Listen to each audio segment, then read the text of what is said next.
VD. Satheesan സർക്കാരിന്റെ ആദ്യ ബജറ്റിൽ കണ്ണും നട്ടിരിക്കുകയാണ് കേരളം. ഹോട്ടൽ, ചെറുകിട വ്യാപാര മേഖലയും ബജറ്റ് പ്രതീക്ഷയർപ്പിക്കുന്നു.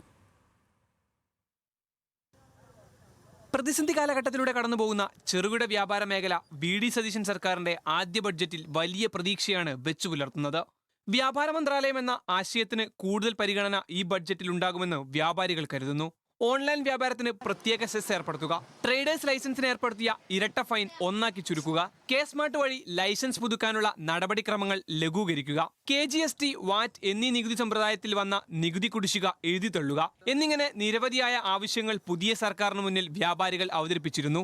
ഇന്ന് വ്യാപാര മേഖല അനുഭവിക്കുന്ന പ്രയാസങ്ങളിൽ ഒന്ന് കച്ചവടമില്ല എന്നുള്ളത് തന്നെയാണ്. കഴിഞ്ഞ വർഷം കിട്ടിക്കൊണ്ടിരുന്ന കച്ചവടം ഒരു കച്ചവടക്കാരന് ഇന്ന് ലഭിക്കുന്നില്ല. അതിൻ്റെ പ്രധാന കാരണം ഓൺലൈൻ കച്ചവടവും വലിയ കുത്തക കമ്പനികൾ ഈ ചെറുകിട വ്യാപാര മേഖലയിലേക്ക് കടന്നു വന്നതുമാണ്. GST പോലുള്ള സംവിധാനത്തിൽ മാറ്റം വരുത്താൻ ഇന്ന് കേരള സർക്കാരിന് കഴിയാത്തൊരു സാഹചര്യമാണുള്ളത്. അത് GST കൗൺസിലിൽ തന്നെയാണ് തീരുമാനങ്ങൾ എടുക്കേണ്ടത്. അതുകൊണ്ട് GST കൗൺസിൽ ഉന്നയിക്കേണ്ട ആവശ്യങ്ങളും ഞങ്ങൾ ഈ സർക്കാരിൻ്റെ മുമ്പിൽ വെച്ചിട്ടുണ്ട്.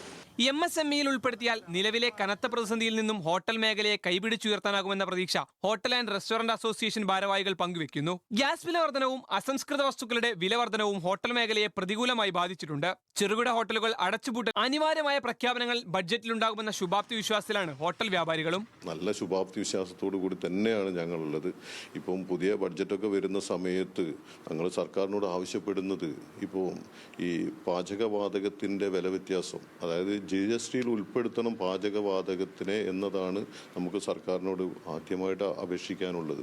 വ്യാപാര വ്യവസായ മേഖലയിൽ പുത്തനൂർജ്ജം കൊണ്ടുവരാനുള്ള പ്രഖ്യാപനം ബഡ്ജറ്റിലുണ്ടാകുന്ന പ്രതീക്ഷ തന്നെയാണ് മലബാർ ചേംബർ ഓഫ് കൊമേഴ്സ് ഭാരവാഹികളും പങ്കുവെക്കുന്നത്. കച്ചവട സാധ്യതകളെ വിപുലീകരിക്കാനുള്ള വലിയൊരു പ്രതീക്ഷ ബജറ്റിൽ എല്ലാവരും കാണുന്നുണ്ട്.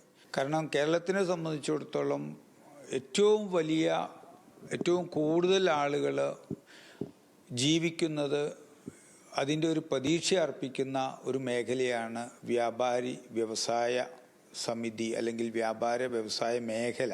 ഈ വ്യാപാര വ്യവസായ മേഖലയിൽ ഊർജം വന്നാൽ അല്ലെങ്കിൽ അതിന് കൂടുതൽ പരിപോഷിപ്പിച്ചാൽ മാത്രമേ കേരളത്തിലെ GDPയിൽ വളർച്ച ഉണ്ടാവുകയുള്ളൂ. തിരഞ്ഞെടുപ്പ് ഘട്ടത്തിൽ മുൻപോട്ട് വെച്ച ആവശ്യങ്ങൾ UDF സർക്കാരിന്റെ ആദ്യ ബഡ്ജറ്റിൽ പ്രഖ്യാപനങ്ങളായി പ്രതീക്ഷിക്കുകയാണ് വ്യാപാരികളും ഹോട്ടലുടമകളും. ബെൻസൺ ബാബു മങ്ങാട്, ന്യൂസ് മലയാളം, കോഴിക്കോട്.